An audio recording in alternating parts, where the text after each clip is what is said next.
l'histoire d'une passion qui le poursuit, un virus qui le rattrape.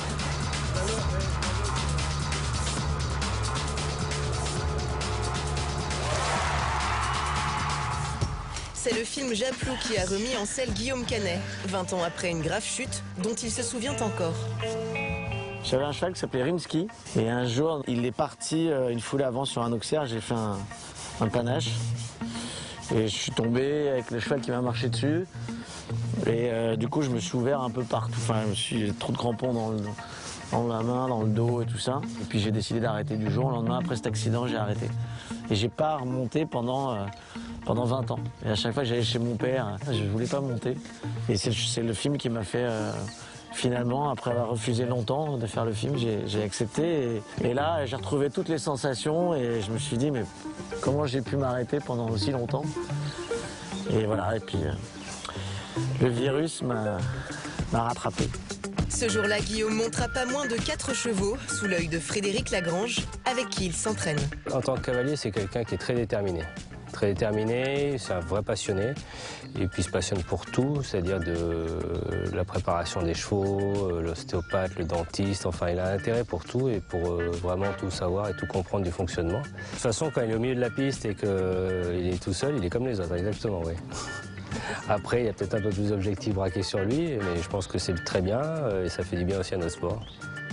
Son statut de star, le cavalier en est conscient mais n'en joue pas. Un cavalier comme les autres, ou presque. Je sentais au départ, quand je suis arrivé, un petit peu... tiens, c'est le blaireau de Japlou.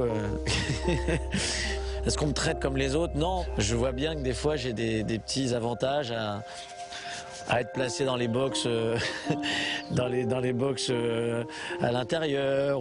Enfin voilà, c'est des petits... c'est des petits gestes comme ça sympathiques que les organisateurs ont à mon égard.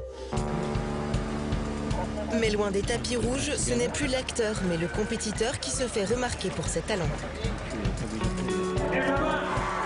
Il arrive à faire en 4 ans de temps, en se remettant à cheval, 1m45 sans faute et compétitif, ça fait preuve en tout cas de talent et de régularité. Alors avec les progrès que tu as fait depuis ces dernières années, est-ce que quelque part tu ne regrettes pas un tout petit peu d'avoir fait une carrière d'acteur? Voilà la question du champion Olivier Guillaume. En fait, la vraie question, c'est est-ce que si vous aviez à choisir entre star de cinéma ou star du saut d'obstacle, vous auriez choisi...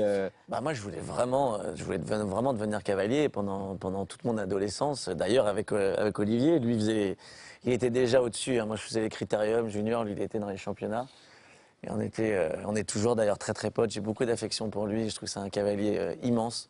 Parce que d'où venez-vous pour avoir cet amour du cheval tout jeune donc? Moi, j'ai grandi dans la région de Gambé, des Yvelines. Et je montais à cheval là-bas et j'ai commencé à progresser. Et puis après, je suis parti chez Jean-Maurice Bonneau à Haut-Fargis, où j'ai réussi à avoir un deal avec lui d'aller faire les box le matin avant d'aller en cours pour payer la partie de la pension que mes parents avaient du mal à accepter.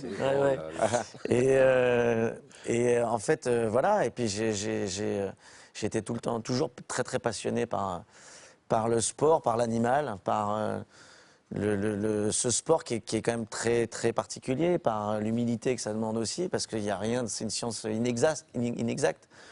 Ça change tous les week-ends et puis. Vos parents étaient dans le milieu, même ça peut vos changer. parents étaient du milieu du cheval? Non, alors mon père a toujours été passionné de chevaux. Il s'est un petit peu improvisé éleveur il y a maintenant 25 ans de ça, où il a tout lâché. Il nous a amené un jour dans un champ de colza en nous disant voilà, on va vivre là.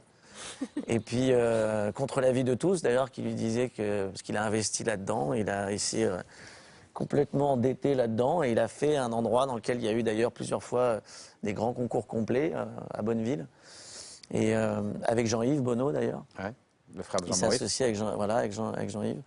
Et puis donc voilà, mais je suis pas Je suis pas un enfant de la balle, comme on dit, mais Ouais. ça c'est.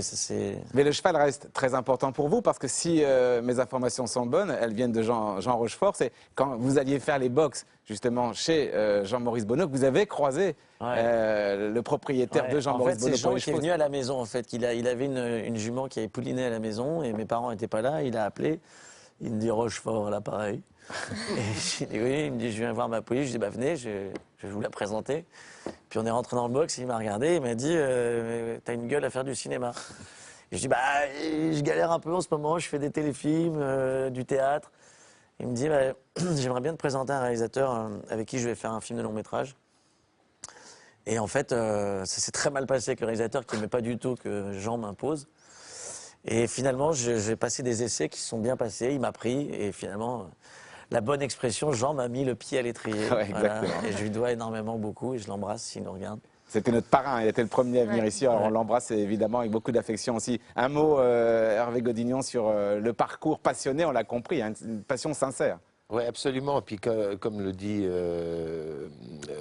l'entraîneur de Guillaume, Fred, quand on commence à aborder la 140, 145, c'est plus de la plaisanterie.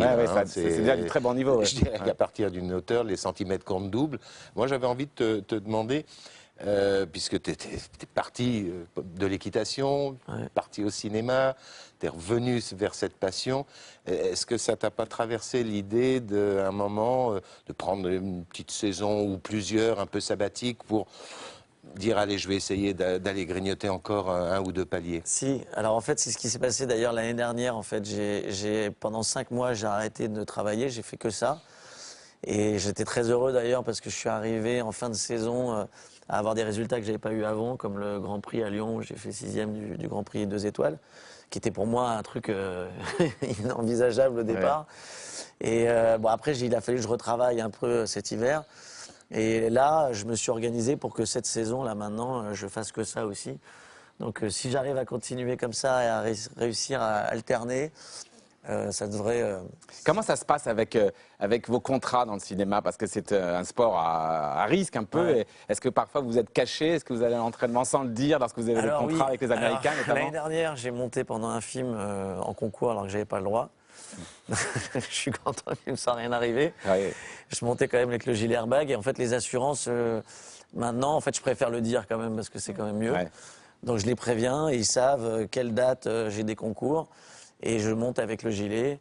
Et en général, ils prennent un peu plus sur mon salaire le montant de l'assurance. Et puis voilà. Est-ce que vous avez réussi à convaincre de votre passion et transmettre à Marion Cotillard?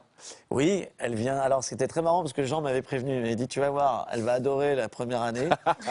Et puis après, elle va être au bout du roule. Et ce qui était le cas en fait. Elle est venue les 2 premières années voir et elle adore ça. Elle est ultra fan de Marcus Henning. Ah oui, ça j'ai vu. Mais à un point. Bah, parfois, quand il fait 4 points, elle est presque triste. Hein? Oui, elle est très triste. Plus que pensez-vous. C'est limite aux larmes. Hein. Non, mais sérieux en plus, c'est pas une blague.